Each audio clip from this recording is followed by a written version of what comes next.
Hi guys, it's Jason. I'm back again today to talk to you about English and to teach you part 2 from expressions from the Bible. So let's get started. I have 7 short expressions for you to listen to today. The first one, a man after my own heart. Man after my own heart, as you can see here, we have 2 guitarists who are enjoying each other's company. Now, this was a reference to King David, a man after my own heart. God called him this in the book of 1 Samuel. Today, we use it to describe a person who is similar to us or is a kindred spirit. Next, how the mighty have fallen. How the mighty have fallen is a term that refers to King Saul and his son Jonathan. So they were both killed fighting the Philistines in battle. Today, we use this expression to describe how somebody who was powerful at one point but has now lost their influence, wealth, power, etc. One modern day example is Lance Armstrong. Lance Armstrong was a famous racer. He won the Tour de France and he won the Olympics once after surviving cancer. Unfortunately, though, he later admitted to using drugs to improve his behavior. So today, he's no longer shown as an example for others, but rather the cheater. So he has fallen. He was mighty, but he has fallen. The third one, by the skin of my teeth. Skin of my teeth, this phrase comes from the book of Job. In the book of Job, Job didn't die by the skin of his teeth.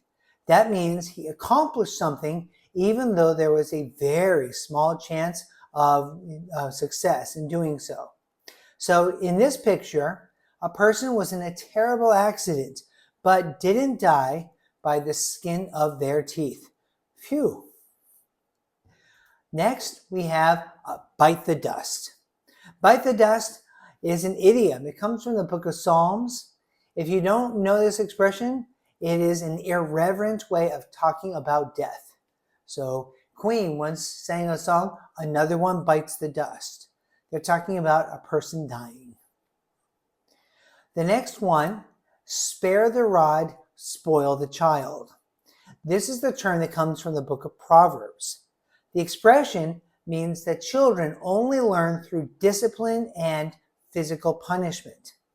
So spare the rod, spoil the child says that if I want to follow this rule, I should hit my daughter and not let her have as much fun.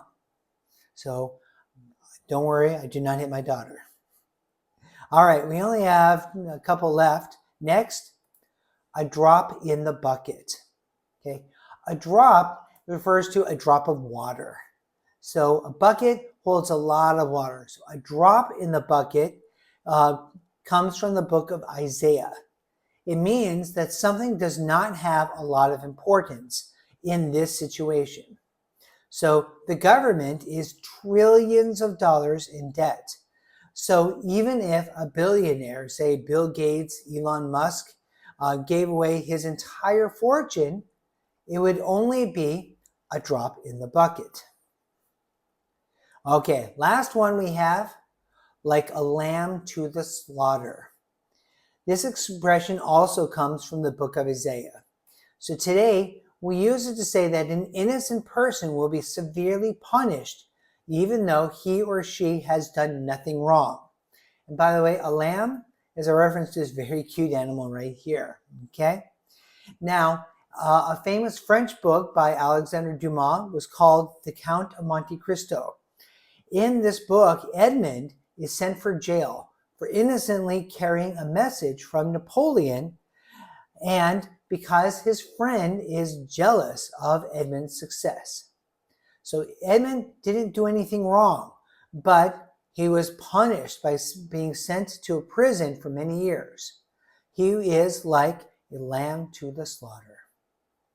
All right, that's going to do it for us today. So if you understood these expressions and where they came from, I want to say, hey, you did a first-class job. Congratulations. Have a great day, and I'm looking forward to talking to you soon. Bye.